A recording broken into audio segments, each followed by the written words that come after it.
നടക്കുകയായിരുന്നു. പെട്ടെന്ന് തത്ത ഒരു വീരൻ വച്ച വലയിൽ കുടുങ്ങി. പാവം തത്ത ആകെ വിഷമിച്ചിരിക്കുകയായിരുന്നു. വേടൻ അവളെ ചന്തയിൽ കൊണ്ടുപോയി വിറ്റു.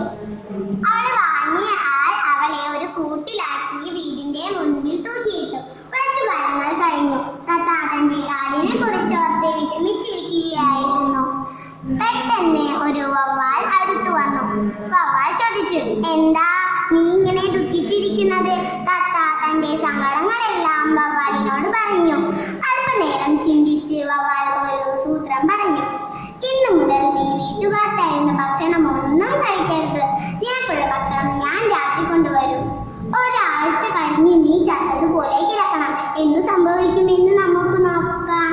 വവ്വാൽ പറഞ്ഞതുപോലെ തത്ത അനുസരിച്ചു. വീട്ടുകാർ തരുന്ന ഭക്ഷണമൊന്നും കഴിച്ചില്ല.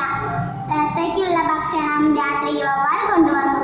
ഒരാഴ്ച കഴിഞ്ഞു. വവ്വാൽ തത്ത ചത്തതുപോലെ കിടന്നു. വീട്ടുകാർ വിചാരിച്ചു തത്ത ഒന്നും കഴിക്കാതെ ചത്തതാണെന്ന് വിചാരിച്ച് അവളെ എടുത്ത് കൂട്ടിൽ നിന്ന് വലിച്ചെറിഞ്ഞു. കൂട്ടിൽ നിന്നും